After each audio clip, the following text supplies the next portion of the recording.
నన్ను నమ్ముకొని ఉన్న ప్రతి ఒక్కరికి నేను చెప్తున్నమాట ఒకే ఒకటి, నన్ను నమ్మిన వాళ్ళని ఏ రోజు నేను మోసం చేయను. నా తొవల రారి, నా దారిలో రారి నేను మంచి చేసి చూపిస్తాను. పీఠబలం అనేది ఇట్లా తీసుకోవాలి. దేవులను కూర్చోబెట్టుకున్న ప్రతి ఒక్కరికి ఇట్లా, అప్పుడే మన ఇంట్లో కూడా స్థిరత్వం అనేది ఉంటుంది. దేవులను కూర్చోబెట్టుకుని కూడా చాలా మంది చెట్ల సంసారమైన వాళ్ళు ఉంటారు. అట్లా కావద్దు అని చెప్తే ఒకటే మాట, మంచిగా అన్ని చేసుకోవాలి, పకడ్బందీ చేసుకొని అన్ని చూసుకోవాలి. దానికోసం విద్య నేర్చిన. వాళ్ళందరూ స్థిరత్వంగా ఉండాలి, వాళ్ళందరూ కూడా మంచిగా ఉండాలి, ఏ ఆటంకాలు ఇబ్బందులు కాకుండా ఉండడానికి. కానీ విద్య నేర్చారు కదా. ఇప్పుడు మీరు ఎల్లమ్మ పండుగ అవి చేసేటప్పుడు మీరు దేవతను పిలుస్తారు కదా, వస్తుంది కదా, అట్లా ఇప్పుడు ఏమన్నా రప్పేయగలరా? అది ఎవరికి పడితే వాళ్ళకి రాదు స్వామి, ఎవరికి పడితే వాళ్ళకి వచ్చేది కాదు. అది ఏముంటుందంటే తరాల నుంచి రావాలి. భగవంతుని ఎత్తుకునేది తరాల నుంచి ఉందనుకో వాళ్ళకి వస్తుంది. సమ్ క్షేత్రపాలకుడు, మా గుడికి ఆయన క్షేత్రపాలకుడు అంటే ఒక గుడి ఉన్నది, ఒక మైసగండి మా మైసమ్మ ఉన్నది. మాకు మైసగండి మైసమ్మ కాడ కొందరే పూజ చేస్తారు, అందరు పోయి అభిషేకాలు చేస్తారా? చెయ్యరు. ఒకప్పుడు అందరు చేసిరు. ఆ గుడి ఫేమస్ కాకముందుకు గండిపేట మైసమ్మ, అవునవును, కడతాల దగ్గర మైసిగండి, ఆ మైసమ్మ దగ్గర అభిషేకం ఒకప్పుడు అందరం, మేము అందరం ఇట్లా అందరం పూజలు చేసినాం. ఇప్పుడు ఒక పెద్ద గుడి కట్టారు, ఇప్పుడు అందరూ ఏమంట చేస్తారా? చేయరు. ఎవరు ఉండాలో అలా చేస్తారు. ఇది వేరో, అట్లా చేసేటోళ్ళు వేరో, మేము ఇట్లా చేసేటోళ్ళం వేరో. మేము శివశక్తి అనేది అందరికి ఎవరికి వార్తలకు వచ్చేది కాదు, అభిషేకం చేసేది కూడా ఎవరి వార్తలు చేసేది కాదు. కాబట్టి ఒక తరాల నుంచైనా రావాలి, లేకపోతే అమ్మవారు కోరైనా రావాలి. మరి అందరు నిండుగా పూజలు చేసే వాళ్ళకి కాలేకెందుకు రాదా అంటే అది ఎవరికి వార్తలకు వచ్చేది అయితే అమ్మవారు కాదు, అది ఒక గాలి అవుతుంది. అది గాలి అనేది రెండు తీరులు ఉంటుంది, ఒకటి మంచి గాలి ఉంటుంది, చెడు గాలి ఉంటుంది. రాత్రి పగలు అనేది ఎట్లుంటుందో, మంచి చెడు అనేది ఎట్లుంటుందో, ఒక మనిషికి 2 కాళ్ళు, 2 చేతులు, 2 కళ్ళు, 2 చెవులు అయితే ఎట్లా అవుతున్నాయో, ఒకటి ఉన్నది ఏదైతే ఉంటుందో అది వరం. ఒకటైతే ఏదైతే ఉంటుందో అది వరం. ఆ వరం ఉన్నది మన యొక్క శరీరంలో ఎట్లయితే ఒక భాగం ఉంటుందో అది వరం. కాబట్టి మీకు చెప్తున్నది ఏంటంటే అది పోతే మళ్ళీ మనం దాన్ని రీప్లేస్మెంట్ చేయలేమన్నమాట. ఇది కూడా అంతే. ఒకసారి భగవంతుని ఆకర్షణ చేసుకున్నామంటే ఆ భగవంతుడు వస్తాడు కానీ ఏ రోజు ఆగం చేయడు. అది అన్నిటిలో బలం ఉండాలి. ఇది ఎవరికి వార్తలకు రాదు, వచ్చిన వాళ్ళకే వస్తుంది. వచ్చిన వాళ్ళకి వస్తుంది, నమ్మినోడు నమ్ముతాడు, నమ్మనోడు నమ్మడు. ఇంకా వాళ్ళని ఏం బలవంతం పెట్టొద్దు. ఇంకా వాళ్ళని ఇది అదే అని చెప్పేసి అంటే ఇక ఆగమవుతారు వాళ్ళు. ఓకే. అయితే ఇప్పుడు బల్కంపేట ఎల్లమ్మ, ఇప్పుడు మీకు ఇష్టమైన దేవత ఎల్లమ్మ, మీకు ఎల్లమ్మ వస్తుందా? లేదు, నాకు శివయ్య వస్తాడు స్వామి. అమ్మవారిని ఎందుకంటే అమ్మవారి బలం ఉంటే ఏదైనా జయించే శక్తి ఉంటుంది. ఓకే. అయితే బల్కంపేట ఎల్లమ్మ సో చాలా మహిమగల్ల తల్లి అని చెప్పేసి మనం విన్నాము, మనకు తెలుసు కూడా, నేను కూడా ఎక్కువ నమ్ముతా. సో అంటే బల్కంపేట ఎల్లమ్మ చరిత్ర గురించి ఏమైనా చెప్పగలరా మీరు? బల్కంపేట ఎల్లమ్మ అనేది చరిత్రలో ఒక్కొక్కరు ఒక్కొక్క తిల్ల రాసుకోరు.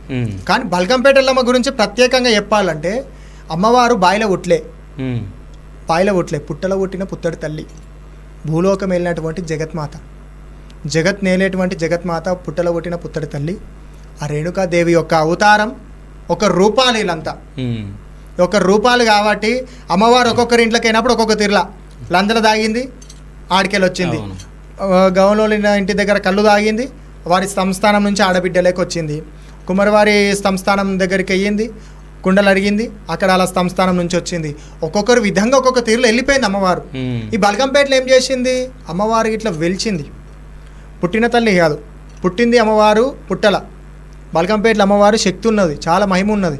అమ్మవారికి ఇట్లా పడుకొని ఉంటుంది, మీరు చూసే ఉంటారు. బల్కంపేట అమ్మవారికి ఇట్లా ఆ యొక్క నిజస్వరూపం మనకు కనిపించదు. కాబట్టి మన అందరం ఎప్పుడైనా సరే స్వామి భగవంతుని దగ్గర నరుణ్ గాలి దాకింది అనుకో, పవన్ అనేది తక్కువ అవుతుంది. కాబట్టి అమ్మవారు నేను ఇక్కడ బల్కంపేట అమ్మవారి గురించి చెప్తున్నది ఏంటంటే అమ్మవారు పడుకొని ఉంటుంది. ఈ యొక్క రూపం అనేది ఇక్కడ నిలబెట్టి చూపిస్తారు. ఇట్లుంటది, ఈ తీరులు ఉంటుంది. ఈ తీరులు ఉన్నప్పుడు ఇక్కడ అమ్మవారు ఇక్కడ పడుకొని ఉన్నది, ఇక్కడ ఈమె రూపం చూపిస్తారు. కాబట్టి ఈ యొక్క బల్కంపేట అమ్మవారికి ఇట్లా చాలా మహిమగల తల్లి. ఎక్కడ చూడలే, ఈ యొక్క హైదరాబాద్లో ఎక్కడ లేదు ఇట్లాంటి గుడికి. ఇట్లా ఆ యొక్క బల్కంపేట దగ్గరనే ఉన్నది. ఎక్కడోనైనా సరే బల్కంపేట కాడికి రప్పించుకుంటుంది అమ్మవారు. అంత పేరు ఘనమోగేటట్టు చేసుకుంది ఆ యొక్క దేవత, ఆ యొక్క మౌరాలు ఎల్లమ్మ. భక్తులు కాదు చేసింది, అమ్మవారు మాయ తెలిసినోడే పోతారు ఆడికి. తెలియనోడు ఏమంటారు, అంత గీంతేగా అన్నట్టు అయిపోతుంది, అంత గీనేగా భగవంతుడు అన్నట్టు అయిపోతాడు. భగవంతుడు ఎక్కడ మాయ అయితే తెలుస్తుందో అక్కడనే జనసంచారం చేస్తుంది. మళ్ళీ జనసంచారం ఎక్కడైతే వస్తుందో అక్కడ అమ్మవారు అనేది తక్కువ అవుతుంది. కానీ బల్కంపేటలో చాలా మాయ ఉన్నది స్వామి. నేను కూడా చాలా లగ్గాలు చేసిన బల్కంపేట దగ్గర ఇట్లా చాలా మంచిగా రిసీవ్ చేసుకుంటారు. నాకు ఏ గుళ్ళ కాడికైనా కానీ VIP దర్శనం ఉంటుంది. ఓకే. ఏ గుళ్ళ కాడికైనా మంచిగా రిసీవ్ చేసుకుంటారు, మంచిగా మాట్లాడతారు. దేవుళ్ళకి కూడా ఆరతి ఇప్పియడం కానీ అట్లాంటివి ఇప్పియడం కానీ మంచిగా ఉంటుంది అనమాట రిసీవింగ్ ఇట్లా. కానీ బల్కంపేట ఎల్లమ్మ గురించి చెప్పాలంటే ఎంత చెప్పినా తక్కువనే. ఆమె గురించి తెలవాలంటే ఆమె దగ్గర ఒక బాయిలో నీళ్ళు వస్తాయి. బల్కంపేటలో కొన్ని నీళ్ళు వస్తాయి, వర్షాలు పడ్డప్పుడు ఆ నీళ్ళు తీసుకొచ్చుకోవాలి. ఏడొస్తాయి నీ వాటర్? గుళ్ళకే వస్తాయి. అమ్మవారు పక్కపొట్టు మొత్తం మునిగిపోతుంది నీళ్ళల్లో. ఓకే. ఇప్పుడు గుళ్ళ ఏం స్టేటస్ పెట్టరో చూపిద్దాం ఒక్క నిమిషం. బల్కంపేట గుళ్ళ ఏం స్టేటస్ ఉన్నదో చూపిస్తా. ఆ గుళ్ళ ఉన్నటువంటి అమ్మవారికి నీళ్ళు వస్తాయి. ఆ నీళ్ళు వచ్చినప్పుడు నీళ్ళు ఊరుతాయా లేకుంటే వర్షాలు వచ్చినప్పుడు వస్తాయి. ఓకే. ఆ వర్షాలు వచ్చినప్పుడు ఇంకో అమ్మవారు అదే మనకి ఇది గుళ్ళె నుంచి వస్తుంది స్టేటస్ ఇట్లా అమ్మవాడు పడుకొని ఉంది చూసిరు కదా స్వామి. అవునవును. ఇప్పుడు ప్రతి ఒక్క గుళ్ళెలో మనకు ఉంటారు, టచ్లు ఉంటారు. అమ్మవారు పడుకొని ఉంటుంది. ఈ యొక్క అమ్మవారి దగ్గర నీళ్ళు వస్తాయి అనమాట. వర్షాలు వచ్చినప్పుడు కానీ అవి చెరువులు ఇట్లా నిన్నప్పుడు ఇప్పుడు ఎట్లయితే వస్తున్నాయో అట్లా అమ్మవారి గుళ్ళకి నీళ్ళు పోతాయి. ఆ నీళ్ళు తెచ్చుకోవాలి. ఆ నీళ్ళు తెచ్చుకొని అమ్మవారి దగ్గర నుంచి అయినా సరే లేకుంటే కొమరవెల్లి నుంచి అయినా సరే ఒక నిమ్మకాయ ఒక బండారు తీసుకొచ్చుకొని నీళ్ళలో కలుపుకొని తాగి ఇంట్లో ఎక్కడైతే ఇంట మంచిగా లేకుండా ఉంటుందో ఎక్కడైతే అమ్మవారి మాయ కానీ కొంచెం ఆగమాగం చేస్తుంటుందో కొన్ని దుష్టశక్తులు ఎట్లయితే చేస్తున్నాయో నీళ్ళు తీసుకొచ్చి చల్లుకుంటే తొందరగా రిజల్ట్ వస్తుంది. నేను 2-3 చూసిన, కొంతమందికి చెప్పిన, అది సెట్ అయ్యింది. అంటే అమ్మవారి దగ్గర అంత మాయ ఉన్నది. హైదరాబాద్ లెక్కలేని మాయ అమ్మవారి దగ్గర బల్కంపేట ఎల్లమ్మ దగ్గర ఉన్నది. కాబట్టి అక్కడ పోయి దర్శించుకుంటే చాలా మంచి జరుగుతుంది. ఇది నేను చెప్తున్నది. చాలా మాయ ఉన్నది స్వామి. అంతు చిక్కని మాయాలు చాలా ఉన్నాయి. నరునికి కనిపించని శక్తులు చాలా ఉన్నాయి. కనిపించేదే మాయ అనుకుంటే అది కాదు, అది మ్యాజిక్ అవుతుంది. కనిపించింది మాయ, కనిపించింది నొప్పి. ఆ కడుపు నొప్పి అనేది తొలగించేటోడే వైద్యుడు, గురువు. ఆ తొలగించేటోడే దేవుడు.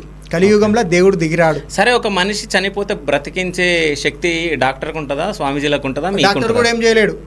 చచ్చిపోతున్న లాస్ట్ టైంలో భగవంతుడు ఏం చేయాలి? డాక్టర్ వచ్చి ఒకటే మాట చెప్తాడు, నీకు ఏం చేయలేనమ్మా, భగవంతుడి మీదే భారం వేసినాం.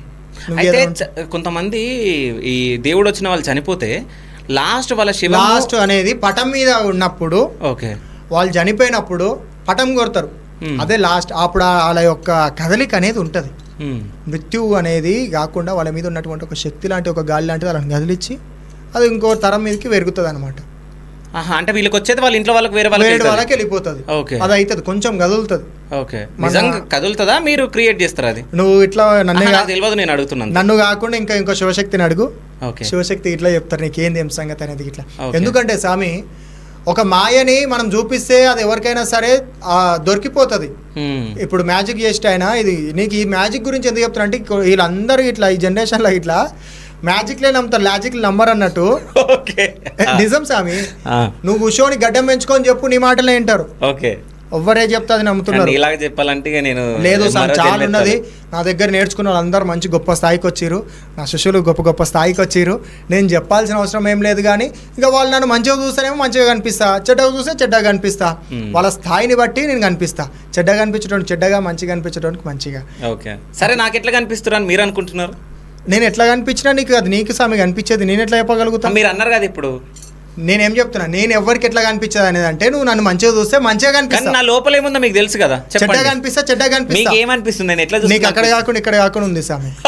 అక్కడ కాకుండా ఇక్కడ కాకుండా అక్కడ నువ్వు నమ్మలేవు, పొడగొట్టలేవు. అది ఉన్నది కాబట్టి. రాకేష్ స్వామి గురించి చాలా మంది ఏమనుకుంటారు అంటే, సో చాలా మంది నాతో మాట్లాడిర్రు. చాలా మంది కూడా చేతులకు అవన్నీ ఉంటాయి చూడు, ఆయన చేతులకు అవన్నీ ఉంటాయి చూడు, పేర్లు తెలియదు కొంతమంది.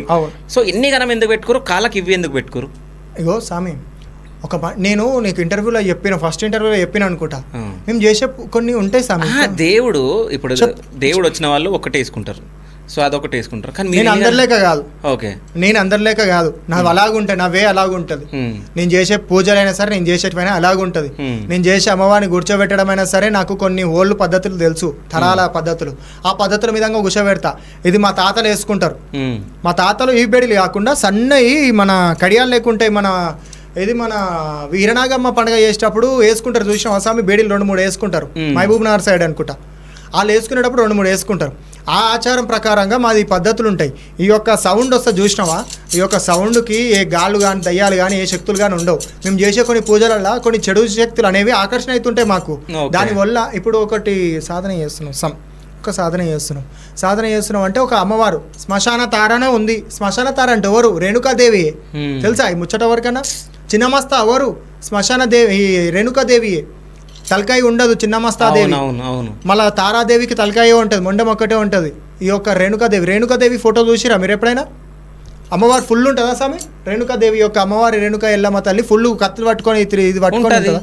ఫోటోలో చూపిస్తాము, ఏడుంది ఫోటోలో? ఎప్పుడైనా సరే మీరు చూడండి, నేను రేణుకాదేవి అని ఇప్పుడు నేను కొట్టి చూపిస్తా. అది అమ్మవారు వాకుబలం, అమ్మవారి క్షుద్ర శక్తులలో కూడా ఒక పాత్ర వహించినటువంటి శక్తి.